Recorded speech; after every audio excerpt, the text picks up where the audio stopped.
मौजूदा आलमी हालात में इंटरनेशनल फ्रंट पे जो सूरत हाल है, हरे कृष्णा हरे कृष्णा कृष्ण कृष्ण हरे हरे हरे राम राम राम हरे हरे।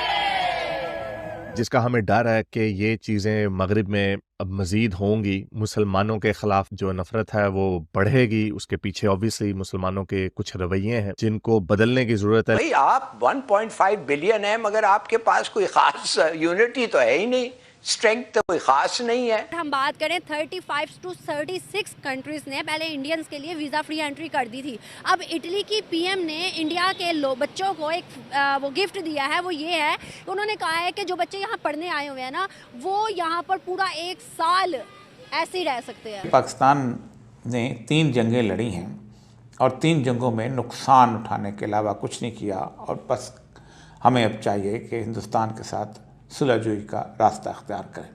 इंडिया जो है 4th कंट्री बन जाएगा जो 50 सैटेलाइट्स लॉन्च करेगा आने वाले 5 सालों के अंदर। ISRO plans to launch 50 satellites for intelligence gathering. हमारे मुल्क को पता नहीं किसकी नजर लग गई, हमारे हमसाए चांद पर पहुंच गए। दुनिया को कहते हैं कि आटा नहीं, वो कहते हैं एटम बम। खाओ है ना तुम लोगों के पास। इंटेलेक्चुअल्स हैं, आलिम दीन हैं, उनको कुछ होश के नाखून लेने पड़ेंगे और अपनी आवाम की जहन साजी करनी। हेलो जय हिंद दोस्तों, एसपी न्यूज़ 91 में आपका स्वागत है। दोस्तों एक बहुत ही बड़ी खबर यूरोप के इटली से निकलकर सामने आ रही है। मैं आपको बता दूं, वहां पर लोग बहुत ही बड़े स्तर पर प्रोटेस्ट कर रहे हैं, जिसमें कि जो कि आपने क्लिप्स के अंदर देखा भी होगा कि वहां पर इस्लाम आउट करके नारे लगाए जा रहे हैं और हिंदू के लिए, हिंदुइज़्म के लिए वेलकम किया जा रहा है। ये सिर्फ इनकी हरकतों की वजह से है, क्योंकि ये पाकिस्तानी इतने जाहिल होते हैं। अभी फ्रांस से एक वीडियो आया था जिसमें कि फ्रांस हर एयरपोर्ट पे ये सुविधा होती है, जिस भी मजहब का जो लोग है एक स्थान बना दिया जाता है, एक जगह दे दी जाती है, वहाँ पर वो जा कर के पूजा कर सकते हैं। लेकिन इनका क्या है, ये लोग एयरपोर्ट के बीचों बीच 50-60 लोग थे, जो कि आपने देखा भी होगा। अभी मैंने 2 दिन पहले वीडियो डाली थी, 50-60 लोग थे वहाँ पर, ये नमाज़ पढ़ने लगे, जिससे कि फ्रांस को ये बहुत बुरा लगा और फ्रांस ने इस चीज़ के लिए इन पर रोक लगा दी। जब इन्हें एक स्थान दिया हुआ है पूजा करने के लिए, तो फिर ये ऐसे ही, आप भारत के अंदर भी आप ऐसे देखते होंगे कि ऐसे जो सार्वजनिक स्थल होते हैं उन पर ये कहीं भी ये अपना आजान जो भी ये करते हैं, नमाज वगैरह, वो करना स्टार्ट करते हैं। अब खैर इटली में ऐसा क्यों हो रहा है? हिंदुइज़्म को सपोर्ट कर रहे हैं और जो इस्लाम है उसको आउट होने को बोल रहे हैं, क्योंकि ये जाहिल हैं और हर जगह अपनी जहालत से ही ये जाने जाते हैं। कहीं ना कहीं अब पाकिस्तानी मीडिया में एक अफसोस, मतलब एक पाकिस्तानी मीडिया पूरे तरीके से सोकड़ है और किस तरीके की बातें कर रही है, क्या रिएक्शन पाकिस्तानी मीडिया दे रहा है, सब कुछ इस वीडियो में देखेंगे। तो आइए दोस्तों वीडियो को स्टार्ट करते हैं। हमें डर है कि ये चीज़ें मगरिब में अब मज़ीद होंगी, मुसलमानों के ख़िलाफ़ जो नफ़रत है वो बढ़ेगी। उसके पीछे ऑब्वियसली मुसलमानों के कुछ रवैये हैं जिनको बदलने की ज़रूरत है, लेकिन जो मुसलमानों के जो लीडर्स हैं, जो आलिम दीन हैं, वो इसमें बजाय इसके कि अपनी आवाम की सोच को आगे लेके जाएं, बल्कि उनको उभार रहे हैं, भड़का रहे हैं, जिसकी वजह से हम मुसलमानों के जो डायस्पोरा है, जो मगरबी मुल्कों में रहता है, और जो लोकल पॉपुलेशन है, उनके साथ क्लैश की तरफ बढ़ रहे हैं। इसराइल और फ़लस्तीन का भी इशू हुआ है, उसके ऊपर पूरी दुनिया में मुसलमानों ने खूब इस बात को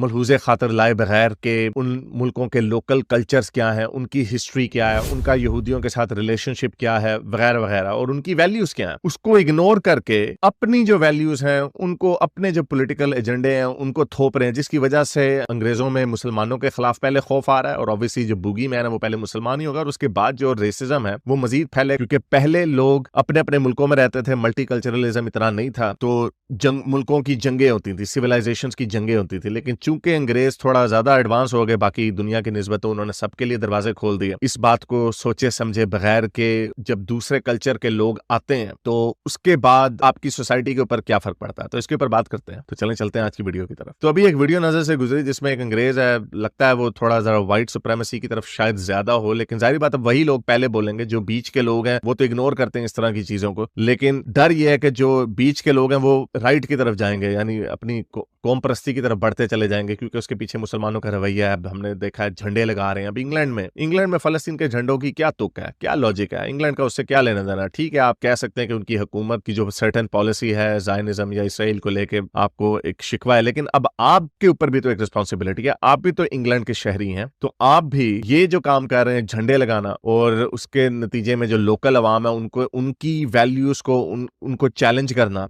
एक गैर सियासी तरीके से, ठीक है, आपने अपने एहतजाज किए हैं, प्रोटेस्ट किए हैं, अपनी सोच दिखाई है कि इंग्लैंड और इन मुल्कों में एक मुसलमानों की पॉपुलेशन है जो इन मुल्कों की इसराइल की तरफ पॉलिसी वो उससे खुश नहीं है, आपने वो कर दिया है, ठीक है, लेकिन उसमें आपका भी दोहरा म्यार नजर आता है कि आप हमास को क्रिटिसाइज उस तरह नहीं करते जिस तरह आप इसराइल को क्रिटिसाइज कर रहे हैं। तो एक बैलेंस की जरूरत है। लेकिन चले, तो अब झंडे लहरा रहे हैं, उनके मॉन्यूमेंट्स को तबाह कर रहे हैं, डेसिक्रेट कर रहे हैं, तो इसका कोई ना कोई रिएक्शन निकलेगा जरूर। अभी उस तरह नहीं निकल रहा रिएक्शन, लेकिन निकलेगा जरूर। बात करें 35 to 36 कंट्रीज ने पहले इंडियंस के लिए वीज़ा फ्री एंट्री कर दी थी। अब इटली की पीएम ने इंडिया के बच्चों को एक वो गिफ्ट दिया है। वो ये है, उन्होंने कहा है कि जो बच्चे यहाँ पढ़ने आए हुए हैं ना, वो यहाँ पर पूरा 1 साल ऐसे ही रह सकते हैं, कोई वो नहीं करना पड़ेगा, 1 साल पूरा वैसे ही रह सकते हैं।